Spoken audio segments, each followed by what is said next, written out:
Hey guys, so I'm here with my lovely Genogram and I'm going to explain it to you guys. I also have a cool laser pointer. I've been dying to use it, so it's getting used today. So this is my Genogram. I think all of you guys know me. My name is Carly Lepore.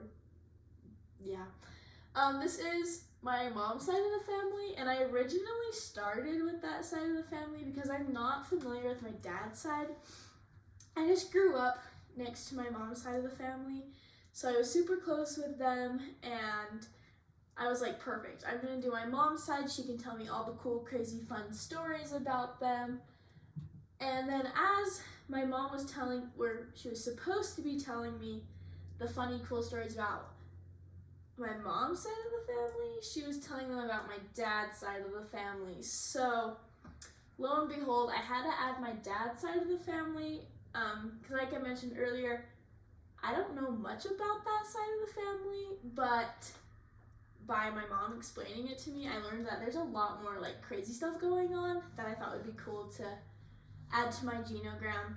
So I actually have 3 generations. It starts with my great-grandparents, grandparents, parents, and then there's me.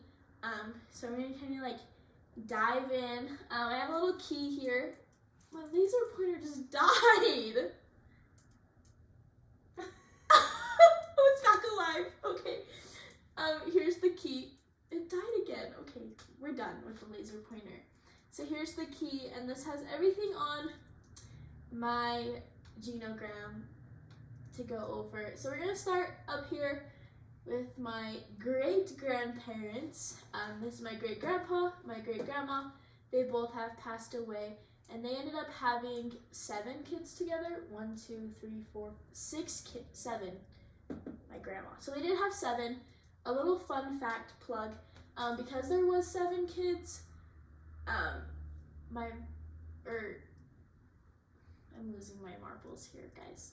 Because there were 7 kids, all 7 of them were named after the 7 dwarfs. So the first symbol that we see here is my Uncle Paul. He has a D in his little square because he was born with a severe mental disability. And then here's my grandma. She married my grandpa Arvel. We call him Hap.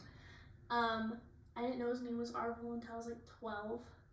These lines mean that they are fused, the 3 lines. They are fused because they don't do anything without each other. They are stuck for life, married till death do them part. The next symbol that we happen to see is this orange line with an arrow at the bottom. And down here it mentions that this is where all the focus is on. And lo and behold, that's on the baby of the family. That is my mom's littlest brother. So we have my mom, her 2 brothers, and then like the baby brother. And all the focus is on him. When he got married, we don't like his wife, okay? Okay.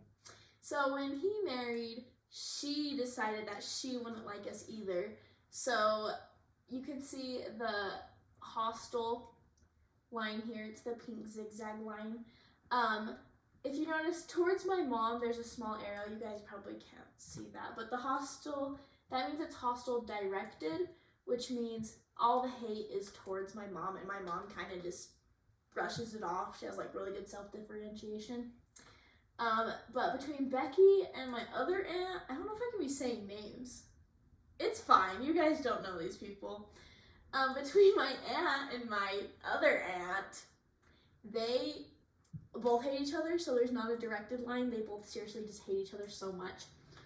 But yeah, and then my cousins are tiny little boxes and circles because they're not important. I have a good relationship with all of them, so that's not really important. And then we go down to my mother here. She was married before to Shane. We're gonna backtrack a little bit. My mom was married to Shane. They had Tyler and they had Riley, which are my 2 older siblings. And then Shane passed away. And then that's when my laser pointer keeps dying. Um, we're gonna take a break there because I feel like I need to incorporate this side of the family now. So where we left off, my mom has a very hostile environment with one of my aunts, and that's really all of the weird stuff that goes on, like on that side of the family. So that's where we're gonna dig into my dad's side of the family now. I don't know them that well, so we're just gonna speed through their side. We have my great grandpa and my great grandma, and then their kids. I don't know any of them, unfortunately, except my grandpa. My grandpa is fused with my grandma. My grandpa was married before. Oh my gosh. My grandpa was married to Brenda, who had 4 kids, which is my dad and then my 3 uncles. And then she passed away, and that's when he married my grandma, and they're fused together. But we have a little like cool thing going on because I found this out and it's really cool. My grandpa babies my uncle, but my grandma does not like my uncle. So there's a very hostile line there.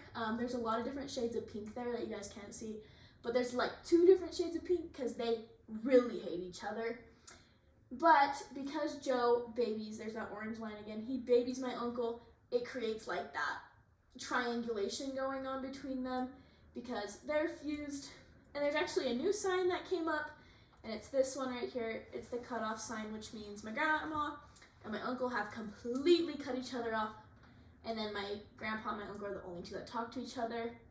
And then we get down here, we see some other cool things. There's twins who are fused together. All 3 of my uncles are fused together. The DI, the pink DI, stands for a lot of divorces. They've each been married and divorced like 7 times, so their wives and ex-wives aren't on this because that would be chaotic. But Mike, he has severe drug and alcohol abuse. He right now is currently homeless, I found out. He's been incarcerated, which is this sign, and he also overdosed, and now he has a severe mental disability now, which leaves him impaired. And then we have my mom, oh my gosh, my dad and his ex-wife. They've completely cut each other off. There was no communication there after they got divorced. But they did have 2 siblings. I don't know anything about them. They're just my half-siblings whatsoever. But so after Shane passed away and my dad got divorced from his wife, my mom and my dad met. They had me, and then that leads to these lines, which are very distant. Like I said, I don't know anything about that side of the family. It's fine. I don't really care.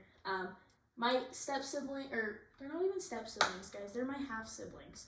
My half-siblings decided to cut me off. It's fine. I'm not really care. I don't really care. But because me and my family are fused, my mom and my 2 siblings, we are all fused together, which is kind of like Bowen's theory of like the family unit. We all work together because without them, I'm nothing. We all work together. We are all fused because we couldn't get through life without each other. We really can't. And now my brother is married. I have the 2 cutest nephews ever. If you guys saw that in my live presentation. My sister has a boyfriend. They live together and they're so cute. And this also kind of relates to like Bronfenbrenner's theory because like the micro, macro, meso. My family is like my micro unit. We all are very close. We are a very tight-knit group of family. Just because I don't know like this side of my family, my dad's side, and there's not really much chaos going on relationship-wise on my mom's side. We are all really close, and I love it because we all work together as like one big happy family. And just because I don't talk to my dad's side, that's nothing. Because all I need are these people right here, because they are my family and I love them so much. And that's all I have for you guys. I hope you guys enjoyed this so much.